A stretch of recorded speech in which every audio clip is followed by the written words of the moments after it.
पूजनीय गुरुजनगण और मेरे आवाज के दायरे में आने वाले प्यारे भाइयों एवं बहनों, आज मैं साक्षी शर्मा 9वीं कक्षा की छात्रा आप लोगों के समक्ष जिस विषय को लेकर यहाँ पर उपस्थित हुई हूँ उसका मुख्य शीर्षक है शिक्षा। किसी भी देश की उन्नति का आधार उस देश की शिक्षा नीति होती है। भारत में 34 वर्ष बाद नई शिक्षा नीति घोषित की गई। इस देश में प्राचीन काल से नालंदा, तक्षशिला, वल्लभी जैसे अनेकों शिक्षा केंद्र विद्यमान थे, जहाँ से कि देश विदेश के असंख्य छात्रों ने शिक्षा का लाभ उठाया था। परंतु शताब्दियों की प्राचीनता ने हमारी शिक्षा प्रणाली को विकृत कर दिया है। हमें आजादी तो मिल गई है, परंतु अंग्रेजी शिक्षा प्रणाली से मुक्त नहीं हो सके है। लॉर्ड मैकाले ने तो एक बारी ब्रिटिश संसद में कहा भी था कि भारतीय शिक्षा परियोजना के अंतर्गत एक ऐसा शिक्षित वर्ग बनेगा जो रंग रूप से तो भारतीय होगा, परंतु रूढ़िवादी विचार से अंग्रेज। इस भयंकर कथन का परिणाम आज भी हमारे सामने है। अतः नई शिक्षा नीति को परिप्रेक्ष्य में लाना आवश्यक है। शिक्षा तो जीवन का आधार है, शिक्षा तो जीवन का आधार है, इसके बिना तो सब कुछ बेकार है।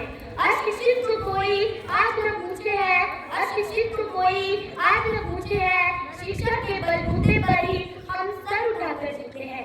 महोदय जी, नई शिक्षा नीति 2020 की आवश्यकता क्यों पड़ी?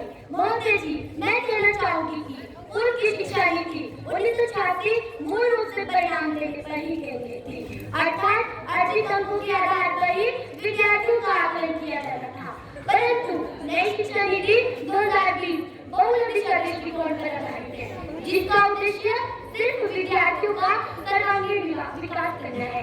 नई शिक्षा नीति 2020 में भाषाई विविधता का महत्वपूर्ण ध्यान रखा गया है, यानी कक्षा 8वीं से आगे मातृभाषा व क्षेत्रीय भाषा को पढ़ाने हेतु सुझाव दिया गया है।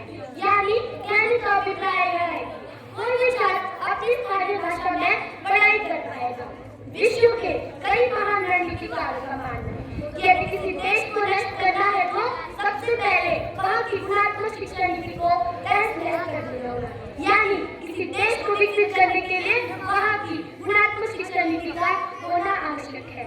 मुझे पूर्ण विश्वास है कि ये शिक्षा नीति हमारे देश को नई बुलंदियों पर ले जाएगी। हजारों वर्ष पहले जो स्थान हमारे देश का विश्व गुरु बना और शिक्षा नीति के माध्यम से पुनः प्रतिष्ठित हो जाएगा। अंत में मैं अपनी वाणी को विराम देकर बस कुछ ही पंक्तियां देना चाहूंगी। जन जन तक क्या बात पहुंचानी है, जन जन तक क्या बात पहुंचानी है। नई राष्ट्रीय शिक्षा नीति से विद्यार्थियों को एक नई याद दिखानी है, विद्यार्थियों को एक नई याद दिखानी है। धन्यवाद। जय हिंद, जय भारत।